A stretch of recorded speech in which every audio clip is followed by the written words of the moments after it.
آج ہم اپنے آپ کو مسلمان کہتے ہیں.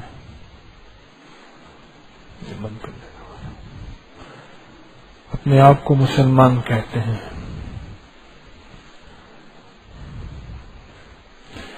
جتنے بھی گناہگار سے گناہگار انسان ہو اس کو بخشش کی امید ہوتی ہے کہ میری بخشش ہو جائے گی. اس کی ایک بنیاد ہے کہ میری نسبت مدینے والے کے ساتھ ہے، اللہ کے نبی علیہ الصلوۃ والسلام کے ساتھ میری نسبت ہے. میں جتنا برا ہوں، میرے اندر جتنی خطائیں ہیں، لیکن نسبت میری بڑی اونچی ہے. عیسیٰ علیہ الصلوۃ والسلام، موسیٰ علیہ الصلوۃ والسلام اور دوسرے انبیاء کرام علیہ الصلوۃ والسلام کے جتنے بھی امتی جنہوں نے صدیوں عبادت کی، ایک سانس، ایک لمحہ، ایک پل بھی رب کو ناراض نہیں کیا، عبادت کی. ایک طرف وہ حضرات ہیں اور ایک طرف آج کا ایک ادنیٰ امتی ہے جس نے خیر القرون کو خیر کا دور نہیں دیکھا. ایک اس کی عبادت ہے اور اس کی عبادت میں ایک کلمہ ہے اور نسبت ایک کلمہ ہے. ایک یہ زندگی ہے. آپ سوچ نہیں سکتے اس زندگی اور اس زندگی میں کیا فرق ہے. وہ صدیوں عبادت کی زندگی ان امتیوں کی، اور اس کی زندگی کچھ صدیوں ہے ہی نہیں. آدھی زندگی تو سو کے گزار دیتا ہے، چوتھائی زندگی بچپن میں گزار دیتا ہے، اور چوتھائی زندگی بچتی ہے جس کو شعور، احساس، ادراک اور عبادت، تعلق مع اللہ اور قال اللہ قال رسول صلی اللہ تعالی علیہ وسلم کے مطابق زندگی کے کچھ لمحے گزارے. باقی زندگی بچتی کیا ہے. پر یہ زندگی بہت پسندیدہ ہے اللہ کو، یہ زندگی بہت پسندیدہ ہے. ایک آسرے کے ساتھ جی رہا ہے یہ شخص، ایک سہارے کے ساتھ جی رہا کہ میری نسبت اللہ کے نبی علیہ الصلوۃ والسلام کے ساتھ ہے. اس سہارے کے ساتھ جی رہا ہے.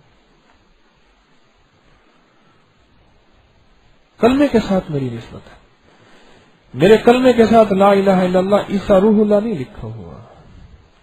میرے کلمے کے ساتھ لا الہ الا اللہ موسیٰ کلیم اللہ نہیں لکھا ہوا. میرے کلمے کے ساتھ لا الہ الا اللہ نوح نجی اللہ نہیں لکھا ہوا. میرے کلمے کے ساتھ لکھا ہے لا الہ الا اللہ محمد الرسول اللہ. آدم شفیع اللہ بھی لکھا جا سکتا تھا، لیکن نہیں، میری نسبت محمد الرسول اللہ. مجھے ایک صاحب کہنے لگے مجھے تو کسی چیز کی ضرورت نہیں، میرے لیے فلاں ولی کافی ہیں. میں نے کہا بہت اچھی بات ہے، لیکن ان کو ولایت کس نسبت سے ملی؟ وہ محمدی ہونے کی نسبت سے ملی. اگر وہ محمدی نہ ہوتے تو شاید پتہ نہیں کہاں ہوتے. اور میں ایک دور ایسا آئے گا کہ جو شخص 10% اسلام پہ عمل کر لے گا، 10% ایمان اور اعمال کی زندگی پہ عمل کر لے گا، اللہ جل شانہ قیامت کے دن اسے اولیاء کے ساتھ کھڑا کرے. وہ آج کا دور ہے. ہر طرف فتنے ہی فتنے ہیں، ہر طرف فساد ہی فساد ہے، اور ہر طرف ایمان اعمال کی زندگی کا کوئی رنگ، کوئی عکس نظر نہیں آتا. آج کا دور ہے. اس زندگی کو جو اپنے سینے سے لگا لے، کیا خوش قسمت انسان ہوگا جس کی ہر رات 12 ربیع الاول کی رات ہوگی. وہ کیا خوش قسمت انسان ہوگا جس کا ہر دن 12 ربیع الاول کا دن ہوگا. کتنا خوش قسمت انسان ہو. اس کی روح کتنی پاکیزہ ہوگی، اس کا جسم کتنا اللہ کے قرب کو پا چکا ہوگا، اس کی راتیں کیسی ہوں گی، اس کے دن کیسے ہوں گے، اس کی صبح کیسی ہوں گی، اس کی شامیں کیسی ہوں گی، سوچیں تو صحیح۔ اللہ کی بارگاہ میں اس کا مقام کیا ہوگا،